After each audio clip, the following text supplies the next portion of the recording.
Hi, Amit Shekhar here. I know we all are locked down for quite some time in our homes, and are there some meaningful things which we can do to keep ourselves engaged, at the same time rejuvenate ourselves? So, one of the activities which I enjoy doing is maintaining home plants. Interestingly, some of these plants are dependent on sunlight, some are independent of sunlight. So, I'll just try to do a quick round about my home to show you which I'm talking about.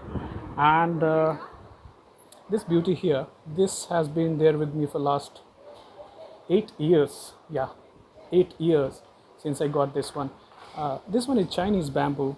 It starts small, but then you can actually grow it big in your small balcony. These are my favorites. The money plant, what we call, nicely hung on the wall. Very little maintenance, just water them daily.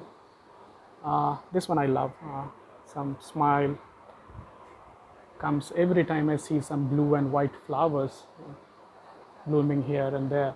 So a small, I would say, a vine kind of plant which grows from a small pot. The typical tulsi which you can see and maintain. I love hibiscus. This one is a pink one, and the other one is the classical red one.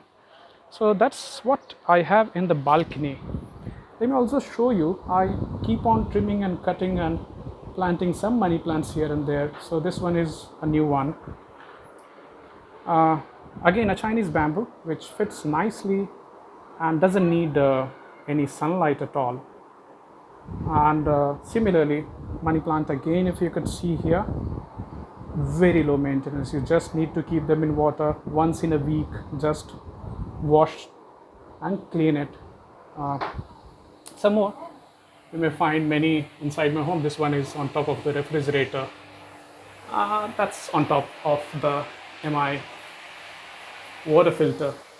I'll show you one which we have got inside in the main kids room, and this one in the corner you can find one money plant there. Yeah, so as I was saying, very low maintenance. It you just need to water it, change the water at least once in a week. Would also like to showcase something which is outside. This one again, quite some time it's been there. And then when I'm done with that, I have also done something for the exterior of my society. So these are again small money plants planted, no fuss, just you put them in a tumbler and they grow on their own. They're wonderful to grow, very low maintenance. You can do it. Aloe vera, again a very low maintenance plant. So this is all I wanted to showcase. Thank you.